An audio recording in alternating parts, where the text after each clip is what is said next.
Hello, welcome to Oh God What Now, the podcast formerly known as Romaniacs, in this most Romaniacs of weeks as Brexit fever sweeps the nation once more. I'm Dorian Lynskey. Let's meet the panel. Naomi Smith is the CEO of Best for Britain. Hi, Naomi. Hi, Dorian.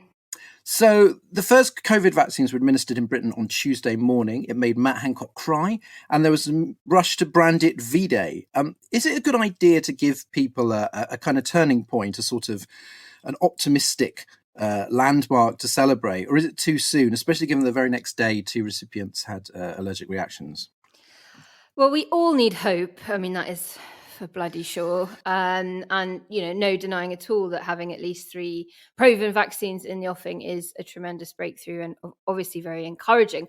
But I think the accompanying bombast is at best just more nativist bullshit, and at worst is potentially very dangerous because it simply isn't the same as declaring armistice with the virus. And calling it V-Day just obviously fuels that fucking narrative. And it's dangerous if it stops people prioritizing the other 2 things that we know we need to do. Some listeners may have heard the Bunker Daily that I did with March for Change on COVID secure plans. And that's all about controlling community transmission and suppression of the virus by fighting it at our borders. And a vaccine is just not yet a substitute for either of those. First, because it's going to take such a long time to roll out and give us that widespread immunity that we need. And second, because we still don't know how long the vaccine gives us immunity for. In the summer, Oxford claimed that you got immunity for about 56 days, or for at least 56 days. So there are still a lot of unknowns, and it really is too early to be saying we can give up on everything else. Well, I heard on the New Statesman podcast that Stephen Bush had found this sort of curious phenomenon whereby sort of lefty Remainer vaccine skeptics were actually put off the vaccine by all the bombast. As soon as Gavin Williamson tried to take credit for it, yeah, they were just like, is there a Remain vaccine we can take? And the auto industry is almost as totemic as fish to the Brexiters, which has the Ineos. I never said that out loud before. Ineos? I think that's right. Ineos? Yeah. Ineos Grenadier, which is meant to be built in Wales, will now be built in France instead. Its Brexit-backing owner denies it's Brexit-related. But Honda having to halt production due to delays in getting parts is partly to do with no-deal stockpiling. Is this a worrying sign of things to come, either factories moving or factories sort of having to down tools because of these problems? Almost certainly. Car manufacturers themselves face a few kind of different threats from our EU withdrawal because they rely on things like just-in-time supply chains, which is why Honda feels they need to stockpile in case of no deal. And they're also facing the threat of tariffs. And some will also be hurt by the way the rules of origin rules work after we've left the transition period. So on the particular issue of tariffs, car makers are particularly badly hit because the price of a British-made car is probably going to increase by around, they think, €3,000 when it's sold into the EU, meaning it's unlikely that local firms in the UK would be able to compete with firms in mainland Europe. And Mike Hawes, who's head of the Society of Motor Manufacturers, the industry body that represents car manufacturers, said leaving the single market and customs union means we're going to incur significant additional costs, but a no-deal scenario would be far more damaging, which, all of this uncertainty really makes that Ineos decision understandable. And so therefore, the sooner a deal can be struck, the better. And let's all hope that it is. But who knows? I'm sure we'll talk more about that later. More on that later. Minnie Rahman is from the Joint Council for the Welfare of Immigrants. Hi, Minnie. Hi, everyone. So the hostile environment is back with a vengeance this week as the Home Office rushes to deport people before EU transition ends and has made homelessness grounds for deportation. What's going on here? Is this something that you saw coming? Yeah, definitely. So there's 2 things happening here. The first is that the government has not secured a deal on Dublin arrangements, and that's the arrangement that allows the UK to return asylum seekers to the first country that they enter into the EU. So they're trying to get rid of as many people as possible before transition ends, as that is one of the main ways that the government gets out of giving people the right to be in the UK. So with that in mind, the government is desperately looking for ways to increase the number of people that they can deport after Brexit. And why the government thinks they're being really smart here is because the immigration system itself puts people at a higher risk of becoming destitute or homeless. They know that if you have no recourse to public funds and you lose your job, homelessness is an outcome. They know that extortion at Home Office and legal fees increase your risk of not being able to pay rent. It's a calculated and twisted cycle. And apparently some local councils are refusing to enforce this. Do they have the power to slow it down? Yeah, it's really amazing to see that some councils have said they won't comply with this aspect of the new rules, because they are the ones who ultimately are responsible for people who are rough sleeping, and this actually reduces their ability to support that population. What I think is interesting about it is that we've reached a point where the government is so wedded to this concept of the hostile environment that local authorities are being forced to say that they don't agree, and that actually they can't do it. And this is the way with a lot of aspects of the hostile environment. You know, the responsibility and the cost is shifted onto the public, onto public servants to implement. And most people don't want to be border guards. In that sense, a lot of people and other government departments have the power to say that they're not going to comply. You know, the NHS, universities, we've already seen teachers have some success with this. And I think local authorities are really important in essentially divesting from the hostile environment. So will Priti Patel have to drive around in a van doing it herself? Oh, God knows what she'll be up to. I wouldn't put anything past her. We're delighted to be joined this week by James O'Brien, LBC radio presenter, host of the Full Disclosure podcast, author of the new book How Not to Be Wrong, and a record-breaking 3-time guest on Romaniacs. Woo, thank you for having me again. Welcome back. It's still, and we've changed the name, but it's still us. Yes. In your book, you talk about changing your mind about various things. So before we start, I just have to check that you haven't decided you were wrong about Brexit, and that it's actually going to be fine. It's actually more specifically, it's about clinging on to the carcass of wrongness, even as the waters of reality wash over your head. So no, I'm walking the tightrope between complete vindication and absolutely no interest in triumphalism like everybody else here is. In the cases of both Brexit and support for Trump, there were plenty of reasons for voters to change their minds after 2016. But in both cases, a relatively small number did. In writing your book, did you find there was a social stigma or perhaps a psychological instinct that makes it actually quite hard to admit you're wrong? I think you presume it's different for everybody, but I did sort of think that perhaps I was tracking broader themes. And the simplistic description would be stubbornness. But the more I thought about it, the more I wondered whether, in some ways, we're all responsible for the intransigence of people who are still blind to Trump's depravity or indeed the absurdity of Brexit. Because I don't know whether by accident or design, they were both so emotional, and race relations came to probably define both debates. It always struck me that was what they most obviously had in common. So I think because the emotional investment was so huge, expecting an intellectual climb down was, in retrospect, a bit optimistic. And I mean, the book hasn't been out long. So if you had encouraging feedback from readers or listeners who have been inspired to examine their own assumptions. The most amazing one I got wasn't from a listener, actually, but before the book was even out, a lad I was at school with, there's a lot in there about my school days and getting beaten and all of this sort of public school stiff upper lip training that's so relevant to the mess we're in when you look at who the last two prime ministers... Oh, crikey, that's a bit of everyday sexism. If you look at two of who the last three prime ministers have been. I can't remember when I would have happily forgotten Theresa May, but now I think I'll probably welcome her back in a heartbeat. Yes, I mean, I got a letter off a lad I'd been at school with that completely threw me. It was very emotional and very, very open. And then, yes, lots of other people have been in touch about the personal journey I went on.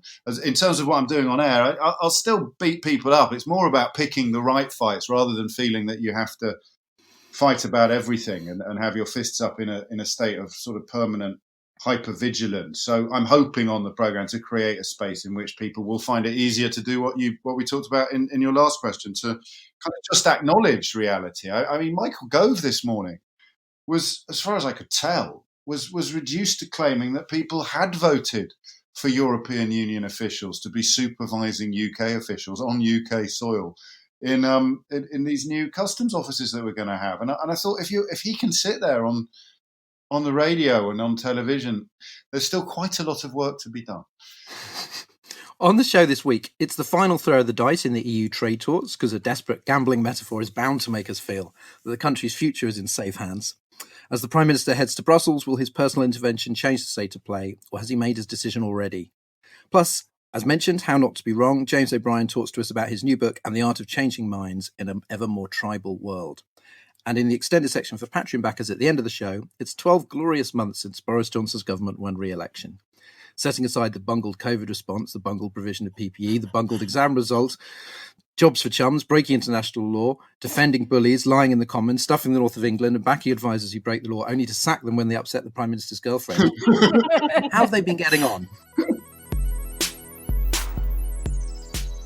So we begin with what one EU negotiator has called the endgame of the endgame, the final stages of negotiations for a Brexit deal. And Boris Johnson's dinner with Ursula von der Leyen tonight might be the most important dinner since the Red Wedding.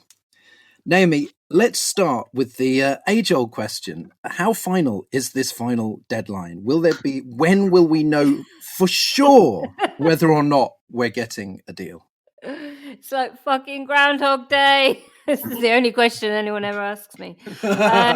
Some are still saying that the only deadline that matters is the 31st of December, the date when we officially leave the transition period.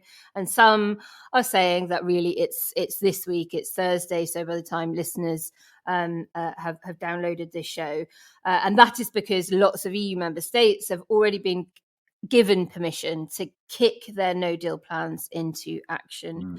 And whether we get white smoke tomorrow ahead of the EU summit, this is happening at the end of this week or not, I think there is zero chance of us not continuing some form of dialogue and negotiating next year and the year after that, despite what our government spinners would have us believe, because we're just too interconnected, we're too reliant on Europe and too involved in a global crisis for that not to have to be the case.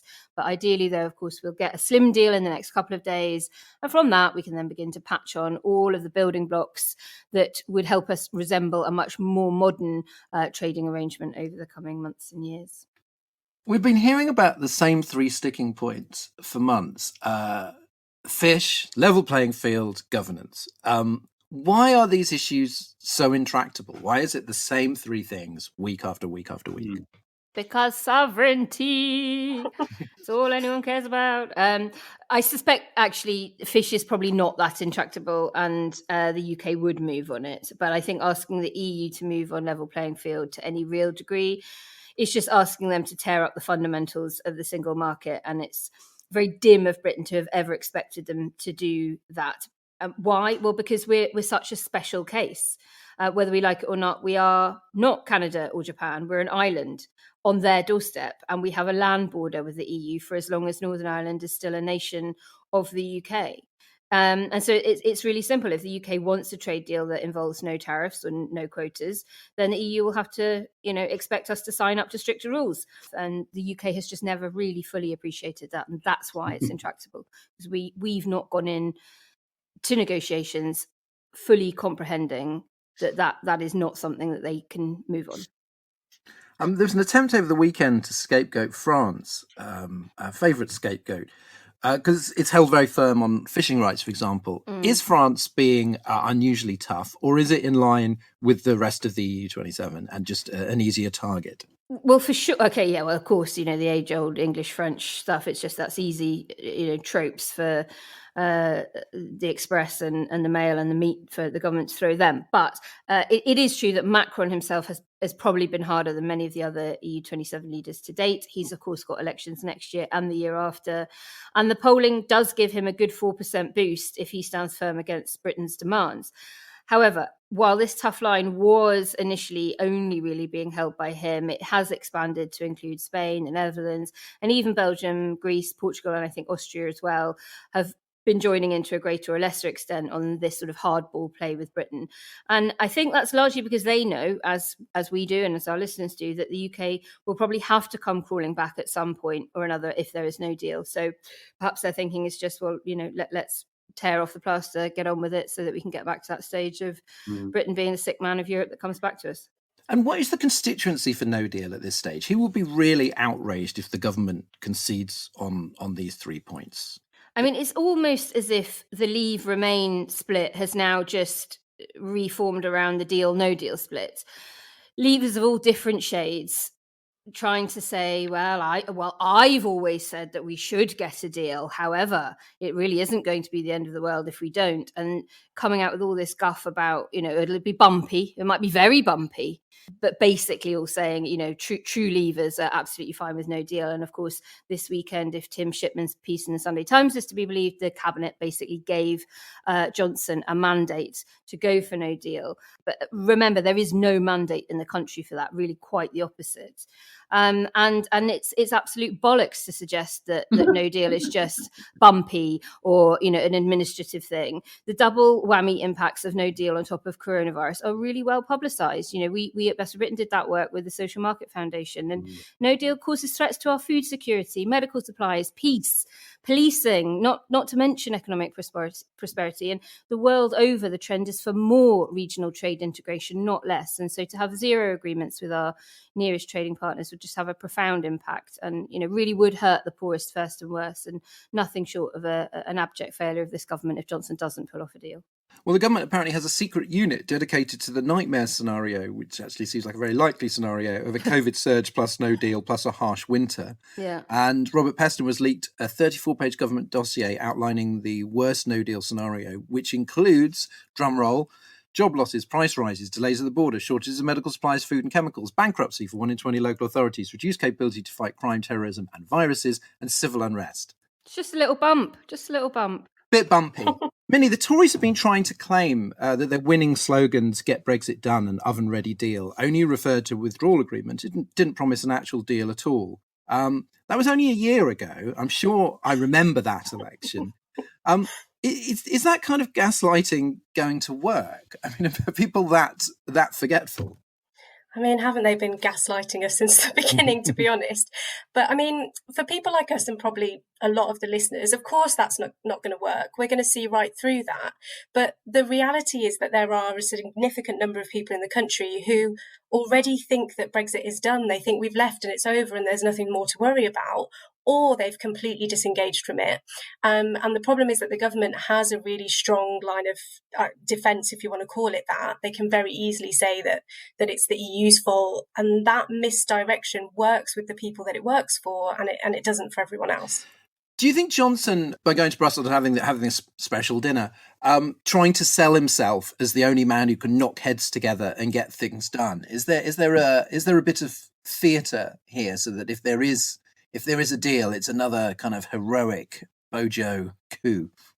I mean, yeah, definitely. He tries to sell himself as a lot of things, and I don't think any of those things are working particularly well. He's just completely full of bluster. He's a man who'll say anything to both get out of accountability and at the same time seem like he's a national hero.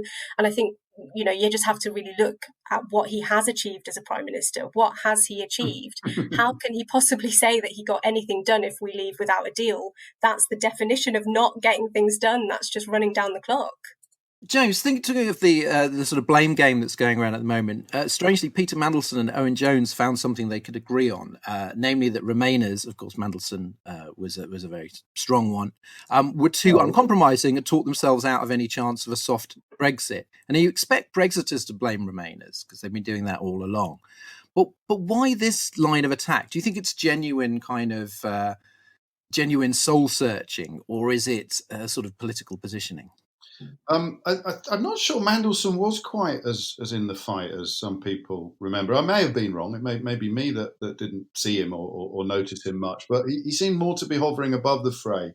And, Owen's case is also that if we had only realised that it was going to come down to a choice, I hope I'm not misrepresenting him, between, no deal stroke vanishingly thin deal, or some sort of arrangement whereby we, Norway or EEA or EFTA, both of them seem to me to have completely forgotten the role that immigration played in the debate. And I really do think it's that simple for once, for our side of the argument, as opposed to simplistic and usually wrong on the other side. If freedom of movement hadn't been abolished, if the United Kingdom hadn't been turned into a country where a small minority of people were persuaded either that abolishing their own freedom of movement was a price worth paying to prevent some largely mythical wrong'uns coming into the country, or that they would be able to abolish freedom of movement for everybody else while retaining their own. And I think in their heart of hearts, that was probably a much more popular position than even now we acknowledge. But unless freedom of movement was abolished, then, Farage would have had an embolism 2, 3, 4 years ago. And every time Farage farts, the whole Conservative Party hold their nose at the moment. And still that would probably hold true, wouldn't it, moving forward? So again, it's the intellectual versus the emotional. Yeah, okay, there's probably an intellectual argument to say that if it had have been finessed to a point where the choice was clearly between where we are now and where we could have been if we'd retained freedom of movement or customs union membership, maybe it could have been sold to the people, but not against the emotional background of, just think of that Breaking Point poster and the language and the Daily Mail front pages. And it's so interesting, isn't it, that the media obsession with immigration has abated and therefore the public opinion regarding immigration has disappeared. But it would soon be, these are embers. They are never cold coals. Because, I'm just going to ignore people that say that Theresa May's deal was soft Brexit. But Owen Jones's column and some other people have sort of seemed to suggest that the exit ramp was the indicative vote in the spring of 2019, although it seems like a billion years ago. Do you think that is that there were missed opportunities there? Right? Do you feel like actually, these were just indicative votes and there were so many other places to go? So the idea that if all Remainers had just gone, okay, yes to Norway, the Tories would have just gone, yeah, all right then. That's exactly it. It's ridiculous. This is why I genuinely wonder whether I've not fully understood. Mandelson's piece was a throwaway paragraph, wasn't it, in a much broader context? But I haven't really understood Owen's arguments, because it seems absolutely crystal clear to me that while this might work on paper, it was never going to happen in the crucible of post-Brexit British politics. The idea that they could have got anything through the House of Commons in an institution that contained Brexit hardman Steve Baker, Peter Bone, and not just the fact that there were a significant rump of them, the fact that they were never off the bloody telly and the radio and banging on even now, just with this sort of epic ignorance. I heard Peter Bone arguing with a freight forwarding expert the other day who I'd had on my show loads of times, and luckily I don't have to balance out people that know what they're talking about with people who haven't got a bleeding clue. But the BBC still feels that it does have to do that. And so, no, against that backdrop of observable reality, the idea that any of this could ever have happened, any softening could ever have occurred in that House of Commons is it's just nonsense. I think we'd have been hearing the phrase vassal state every day, wouldn't we? Remember that one? That's an old hit. Yes, it is, and no one really knows what they mean by it. But these people are so stupid that the frustration levels. I don't know that they ever sort of go down, and this revisionism ignores the stupidity, and that's probably the biggest mistake of all. Naomi, Zoe Williams wrote a very powerful Guardian column where she was kind of as a kind of sort of strong Remainer herself, and she concluded those abstracted arguments had a nihilistic fervour it simply wasn't possible to match, and we drained the life out of ourselves in the attempt. Well, I suspect we could have yielded immediately and still ended up exactly where we are now, yes, except absolutely. More ashamed. You were in the thick of campaigning, obviously the best for Britain. Do you think that there was a chance for this sort of soft Brexit that people are talking about along the way? Were there kind of strategies that in retrospect you think could have paid off? No, it was always, and Brexit is still, an internal Conservative Party debate that the entire country, if not the entire continent, has been sucked into. And we must never, ever, ever forget that. Yeah. There was never a real chance of a soft Brexit. I mean, during Theresa May's tenure, there was a moment when a less hard kind of Brexit deal might have been possible. But don't forget, she, just like Johnson, faced threat after threat from her backbenchers, which helped to scupper that chance. I loved Zoe's piece, and I agree, because we didn't do any of this because it was easy or winnable. We did it because it was the right thing to do. And history is full of people who just didn't intervene sooner. So I don't regret it at all, and I can die with a clear conscience that I tried. And groups like Best of Britain and a few others that have survived carry on with their credibility intact. And actually, unlike Zoe, we do. She says that we had the energy sapped out of us doing it. We've still got fire in our bellies to carry on, and that's because we're winning the argument. Look at the polling consistently for years now on the question of whether it was right or wrong to leave the EU. We are many percentage points ahead. As of the last time that the poll was done at the end of November, 50% say it was wrong to leave, in only 38% saying it was right to leave. So we won the debate with society, but we lost that power grab of the hard Brexiteers, of the Conservative Party, who have been enabled by a corrupted first past the post voting system. And that coalition of leavers is fracturing, as we always knew it would, because they were just a contradiction in terms and never defined what leave actually meant. They never agreed what Brexit should look like. And we'll be here picking up the pieces as and when we need to. And finally, could you just quickly explain what's happening with the Internal Market Bill? Because on Monday, the Commons voted down 5 Lords amendments. But the very next day, Michael Gove resolved the law-breaking clauses that the Lords were trying to amend regarding Northern Ireland in the UK-EU Joint Committee, and said, look how clever I am. So what was that all about? Was that just political posturing? Like, we're going to do it, but we're not going to do it because the Lords tell us to? Yeah, I see this as a pure negotiating ploy. There's a fear that yesterday's announcement of a deal in principle over the Northern Irish border removes a key obstacle to a UK-US trade deal. And some believe therefore that it might make no deal more likely. But broadly, I just think it was, as you say, a negotiating ploy, and they didn't want to be told by the unelected chamber what to do. But they know that was a very, very bad move for a country wanting to be seen to be negotiating in good faith, even if they weren't actually, and they needed to have a kind of a golden ladder to climb down from it. Yeah. That's what this is about. Well done, Michael Gove, for not breaking international law. This time.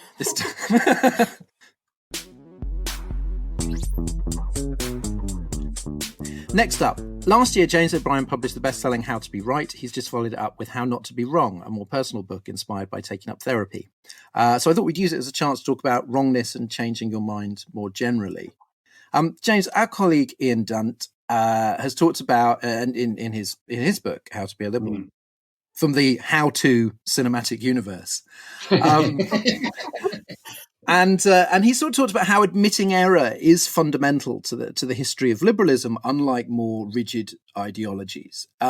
Is that one thing that appeals to you about being a liberal, that you can actually sort of admit you were wrong about something without the whole thing sort of crashing down around your ears? Yes, I mean, Ian's book is a lot stronger on the political traditions of liberalism than I will ever be, and deeply illuminating. But it does seem absurd, doesn't it? That I think it's actually misattributed, that famous alleged John Maynard Keynes line about when the facts change, I change my mind. What do you do, sir? And that really resonated with me long before I even thought about writing the new book. But do you know, Dorian, I think in retrospect, I thought I was good at changing my mind for most of my life, but actually I was probably just as stubborn as I spent most of the people that I spent most of my career castigating. So it's a liberating form of liberalism when you actually do manage to recognise the importance of stepping down and indeed admitting you were wrong. And columnists and pundits rarely admit when they've been wrong. So take one example from this year. People like Toby Young, Alison Pearson, Julie Hartley-Brewer, consistently wrong about COVID, the predictions. There won't be a second wave, it won't be that bad, etc., etc. But they never sort of admit it, and they just keep on going. And they never have to admit it because their employers never seem to bother them. Is the British media, maybe not just the British media, but set up basically to offer no incentive to owning up to mistakes, and perhaps a disincentive? I think there's a disincentive. Yeah, I think that's a really good point. That actually it's this weird psychological stubbornness that is perceived as a strength. And historically, you're supposed to have really pungent opinions. And I think the only reason I got noticed was that my really pungent opinions tended to piss racists off instead of absolutely delighting them, which was the more traditional approach to the phone-in radio format. But if you're peddling prejudice, which most right-wing columnists are, then I don't think you can ever afford to let the light in. So you can't even really, as if you're a right-wing columnist in the guise of the ones you've described, I don't think it's conscious I think there's two things going on. I think the consumer will never forgive you for letting the light into the darknesses of the personal prejudices you've endorsed. But I don't think, and I say this as someone who did suffer similarly, I don't think the actual protagonists, the public figures, if you like, are capable of conceiving their own wrongness, because we have spent our lives building up these ramparts of rightness. Because in my case, and this is what I learned in therapy, if I didn't put epic amounts of effort into convincing myself of all of these things, whether it's, that didn't do me any harm, or, that's character forming, and strong people never explain and never apologize, something I think Boris Johnson still subscribes to, actually, explicitly, not just implicitly, then it becomes existential to admit this. It becomes an actual personal vulnerability to admit that you're wrong almost about anything. Not just the really big stuff, but if you admit that you're wrong about anything, you tug at this thread of self-constructed armour, and you live in constant fear of that armour falling off. So I hope I'm not sounding sympathetic to the people that you described earlier, but I can certainly muster up some empathy in the context of why they are such complete idiots. And I mean, in politics, there's even less of an incentive. And I wonder whether that is, I mean, obviously, yes, you've got certain personalities that are like the ones you describe. But I wonder if it's sort of systemic, because U-turns are vilified and admitting error is seen as the ultimate weakness. Is there a way of doing politics where a minister could just go, hands up, I'm really sorry, going to do, sort of do everything we can to fix this without basically damaging their career?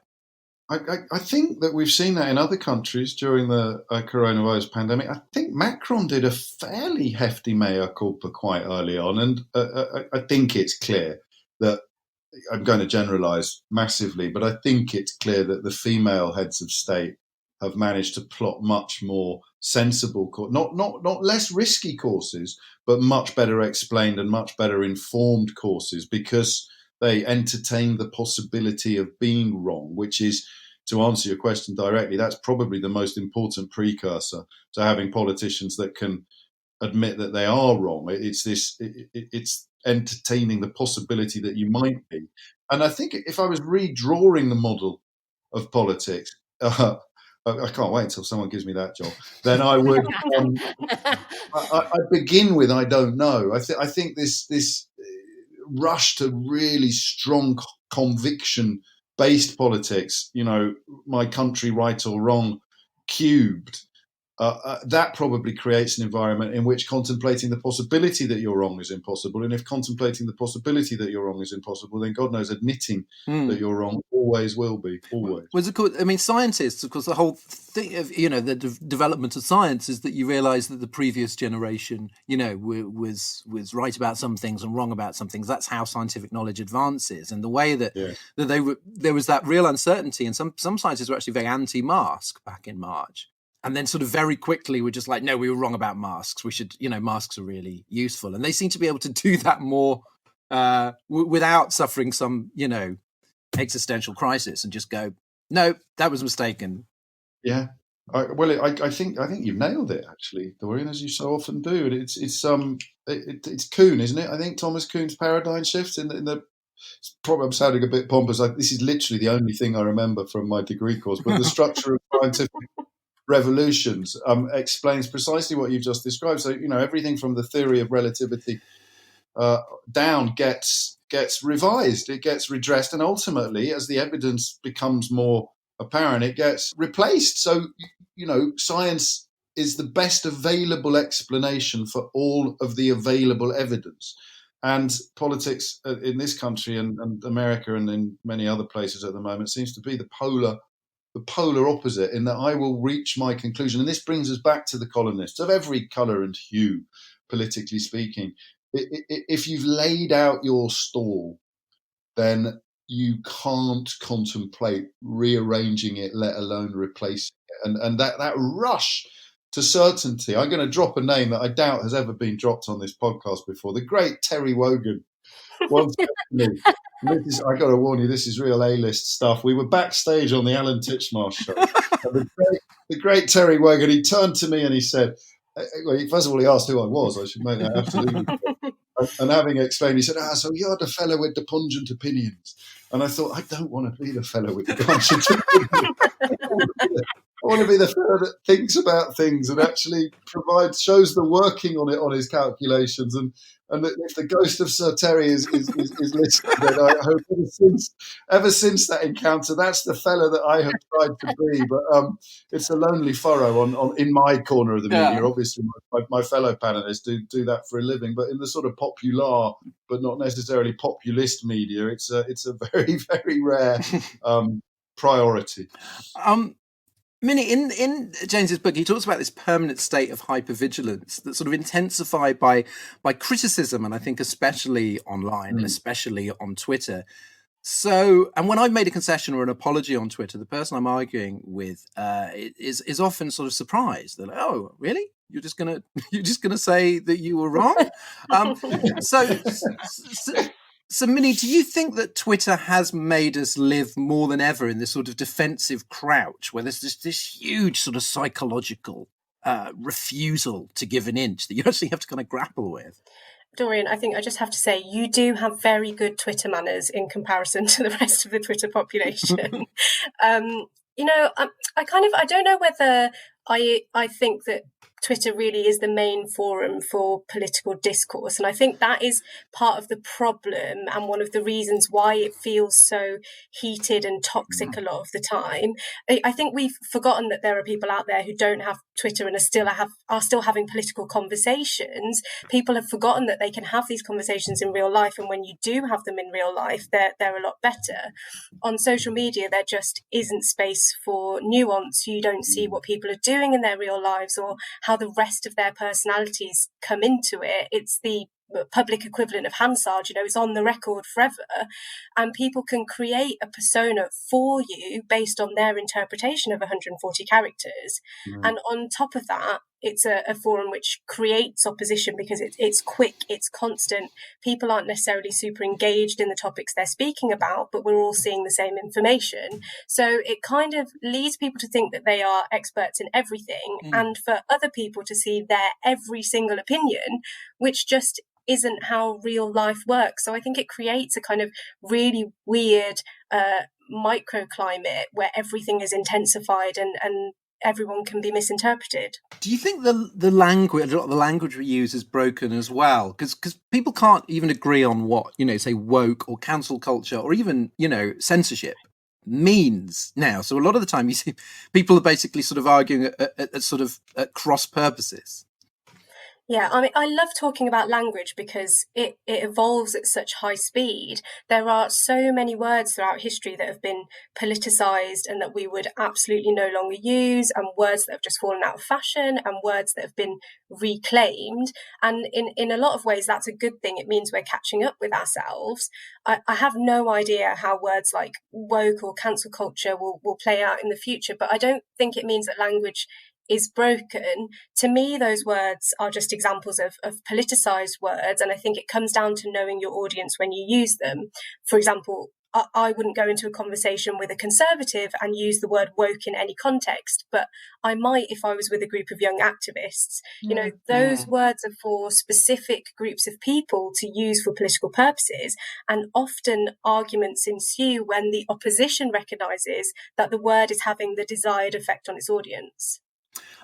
Naomi, I recently read a book called It Was All a Lie by a former Republican called Stuart Stevens, who left the party over Trump. And he talks about how sort of scary and lonely it is to abandon your political identity after decades. And I'm sure if I decided, having this sort of Remainiacs association, that I was all in for no deal, that would be a wrenching experience. Perhaps a breakdown. Do you think that people feel the reason why some people can't, admit they were wrong is they almost feel that rejecting certain opinions, even perhaps not even the most vital opinions, is sort of rejecting their sense of self and their sort of place in the world?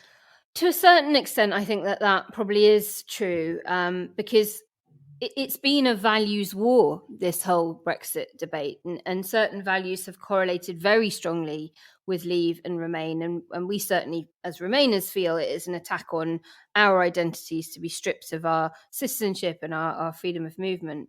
And also, for example, on the Leave side, it was led by xenophobia and nativism. So if you come from a diverse family background, or you have, very diverse friendship groups, or you appreciate diversity in our communities, then of course you will view Brexit as a threat by virtue of the people that are leading it and the consequences of it, because it is an ugly nativist approach. And if you're one of the 3 million EU27 citizens living in the UK now, you cannot not feel that it is deeply personal. And we also know from a lot of the academic research done since 2016 that the referendum voting identities have strong correlators to other personal values. So, for instance, Leave voters like Priti Patel are much more favourable towards bringing back the death penalty than the average Remainer is, for instance. Oh man, she thinks of nothing else when she's not driving around in her big van. One of the lines I really liked in James's book was from my fave, 1984, about how anger is a blowtorch flame that can be turned in any direction. And if you take away one target, the angry people will just find another, which, of course, is a real problem in politics. And you certainly get it on, I suppose, the sort of blue Labour end of Labour, that if you just give people what they want, if you concede on this issue, then they'll be fine. But do you think that's the sort of problem, that once you've got this sort of populist nativist energy, that it's always going to turn on something, and however many concessions you make? Absolutely. These people aren't interested in trying to seek consensus or healing the divides in our country. They thrive on them. And they relentlessly attack Labour on issues of economic competence, despite the fact that they have themselves presided over a lost decade of productivity growth. So I think it's really important that we don't follow that blue Labour line. You cannot cozy up to these people, because fundamentally they want to destroy you. They want something very different from you, and they will use you and spit you out at the other side. But we do need to separate out Leavers, though. I don't want to lump. Just wouldn't want listeners to think that I'm lumping all Leavers in together, because I definitely am not, and haven't done for the last few years, because they really aren't all the same. And I'm very much specifically talking about these, deeply xenophobic nativist leaders that we've got at the moment that have been driving a lot of that, and for whom, as you quite rightly you say, first it's immigrants. Then it's, non-white people, then it becomes even more sinister after that. I don't know what could be even more sinister, but history has taught us that that's how this plays out. Do you know, if I may, I think Naomi's just sort of, because no one will let her do that, you see. She will be portrayed by the people she describes as thinking every single person on the Leave side is that horrible rump that you described. And that was actually, that proves the point that you were making previously, that it doesn't actually matter if you do try to be gracious or do the decent thing on occasion. These people will always portray, Dominic Raab no less, tried to portray me in exactly the same way that Naomi just said. He thinks every single Leave voter is a thick knuckle dragging racist, which is, demonstrably and categorically untrue. But once that seed is sown, it's halfway around the world. And it's another Orwell quote, Dorian, isn't it, that probably sums it up, because they're wrong. When Labour went soft or pretended or toyed with the idea of buckling on immigration, they would have been wrong. The voters' lives would not have improved by abolishing freedom of movement. So I always go with that there was truth and there was untruth. And if you clung to the truth, even against the whole world, you were not mad. And Labour was in danger when it goes blue of going a bit mad. Well, James, we talk a lot on this podcast and elsewhere about whether, when somebody says something outrageous, we're going, well, are they ignorant? Are they malicious? Are they unhinged? And sometimes I think that it's really the results that matter, not the motivations. Yes. But after reading your book, do you think it's important? It is important to work out why people say what they say, and that really you can't understand politics unless you're interested in the psychology of these key players. Yeah, I do. I mean, if you hold a view that is hurtful and unnecessarily hurtful, you should probably try to work out whether it's fair, and why you hold it. And when I dig into my hurtful views that I've held over the years, I discover usually something quite painful in my own past was the source of it. So no one wants to be told that about themselves. You can't go up to these loons on the Mail or the Telegraph and tell them that they're probably nursing some great pain inside, and that's why they've ended up being such hurtful people. But it is almost certainly true. And then on the grander scale, it's a throwaway line, but Brexit is built upon letting people blame their whole lives on somebody else, and they'll never be happy. They'll never feel better. However, wherever it moves next, it's bloody cyclists this week. Cyclists have replaced Brussels or Muslims or immigrants. It's cyclists now, and it'll be teachers tomorrow. Give it 6 months, they'll be back on the junior doctors and the nurses, and they'll have forgotten about all that passionate clapping they did on their doorstep. So it really doesn't matter, does it, who is in the firing line? If you have this visceral need for a target, then whoever gives you the target will be briefly your hero, however bogus that target may be. And there's Nigel Farage in a bloody nutshell. Well, this idea here that you have that a lot of this anger comes from wounded people, and what you're trying to do on the show now, which is perhaps not to just sort of, get the better of people, but to kind of work out where they're coming from, the sort of more empathetic approach. Has it paid off in the sense that, by giving out that empathy, you get something better back from listeners? Yeah, I mean, it's a tough one. We haven't had Radar all year, of course, but I'd started therapy a long time ago, and the show started shifting a bit, partly because you can bang your head against a brick wall a billion times. The wall is always going to win, and so however entertaining it was and however viral the clips went, there was always that sense that the stars of them didn't go away with their minds changed, but the people listening possibly did, and so yeah, I love it's a tiny bit Socratic, isn't it? Just to keep saying why, and to say a lot less what you think, but to keep asking them why they think what they think. And there aren't that many topics that lend themselves to this sort of approach. That's the weirdest thing. Is it's an idea, and indeed your question is framed very much in the context of the last 4 years. But Trump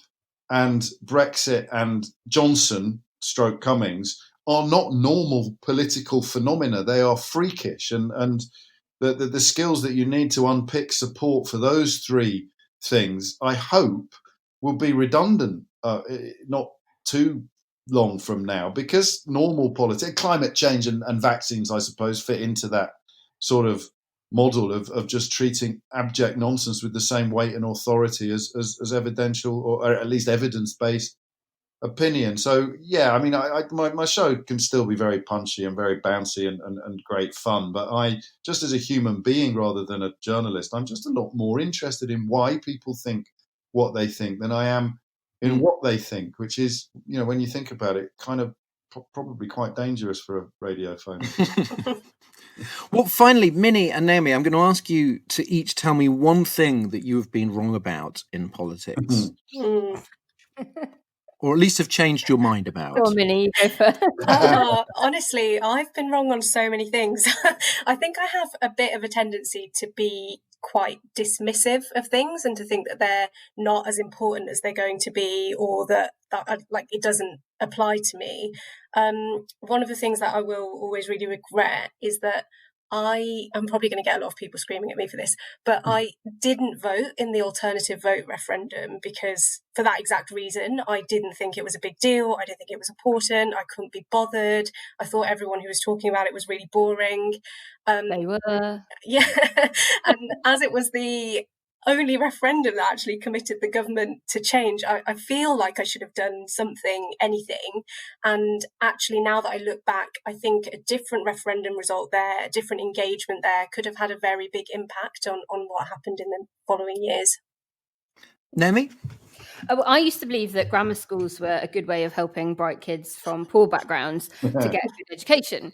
But now I realise that overall they just entrench existing socioeconomic privilege, and that comprehensive systems actually tend to do far better for society overall, and certainly in terms of boosting social mobility. And Finland and South Korea are the two countries that always get pointed to by educationalists as having, the best education systems sort of for the under 16s in the world, and both of those systems are comprehensive.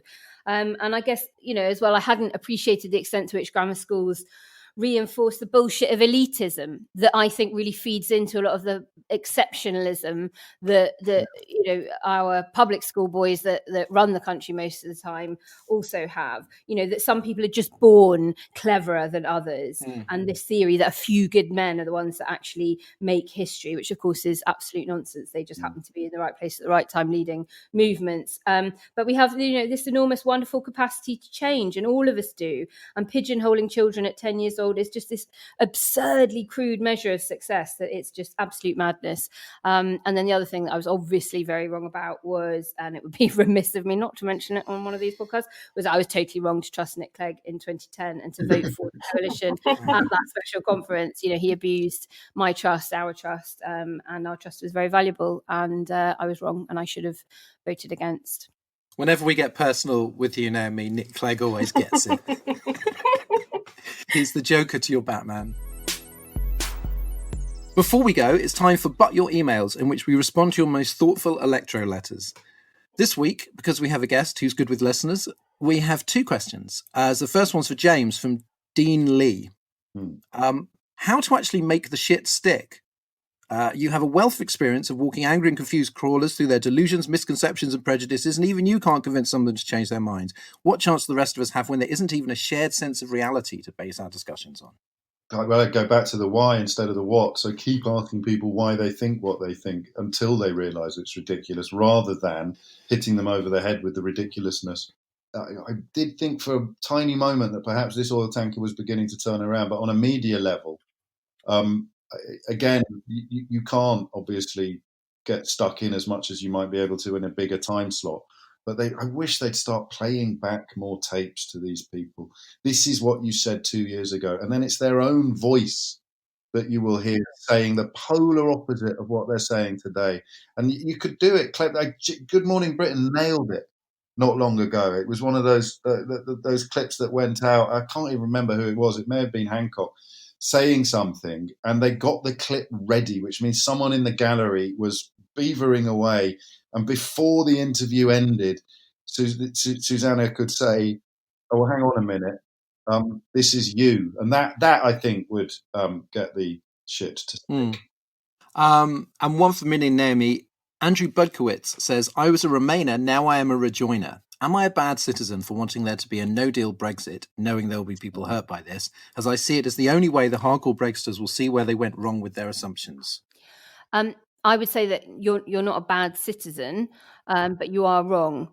It's very tempting to feel like that, and if only that were the case. But I'm afraid there are a couple of reasons why I don't advocate that position. First of all, the cost is too high. Yeah. The people that get hurt by it, this is literally about medicines being able to get into the country. People will die. Almost certainly as a consequence of a no-deal Brexit. People will suffer terribly in terms of access to food. We know that food poverty is already terrible. It will be exacerbated. The Environment Minister, George Euston, admitted it at the weekend. Food prices will be going up, and that's at a time when unemployment is record high and people just cannot afford to absorb that extra cost, meaning people and children will go hungrier. But also, history has just taught us that isn't the sequence of events. The Tories selling off their council housing stock in the 80s under right to buy, and fast forwarding 20 years, and now councils are having to struggle to buy back council homes. We've got an acute housing shortage in parts of the country and a quality housing crisis across the rest of the country. Does any Conservative ever admit that Thatcherite policy of creating a home-owning democracy was wrong? No, they don't. So it just simply doesn't follow that Leavers will suddenly go, oh, this is why you said it was a bad idea. It just won't happen. So I'm afraid I can't advocate for it. Minnie, is this the sort of, the hardcore Remainer version of accelerationism? The idea that the idea that some people on the left have, that if things get so terrible, then it will be socialism or barbarism, and it will bring about the revolution. Is this the Remainer version? Just rub people's faces in no deal, and then they'll realise. Yeah, maybe. I mean, I have to agree with a lot of what Naomi said there. Like, I don't think it makes you a bad citizen, but I don't think it's helpful. And look, I categorize myself as a campaigner, and I so often have this conversation with other campaigners who are like, but we've got to change the person's mind who completely disagrees with everything that I agree with. And it's just not the right focus, that you're never going to change some people's minds, and you have to accept that is the case for hard Brexiters. Instead, I think we should focus on the people who weren't expecting this outcome, or didn't have an interest in it, or didn't vote at all. Those are still big numbers of people. And what is more useful is finding a way of saying, okay, look, all of us are united in that we've been completely and utterly fucked. So how do we move forward? That's a really difficult question, but I think finding the common ground there is more important than being angry at the people who are never going to agree with you. Well, interesting, I suppose we've had a good example of this in the American election, where it turned out that enough people, largely kind of people who lived in the suburbs, switched from Trump to Biden. Yeah, exactly. Well, that's the show. My thanks to Naomi. Thank you so much. Really good to be back on. Minnie. Thanks, everyone. And our guest, James O'Brien. Thank you.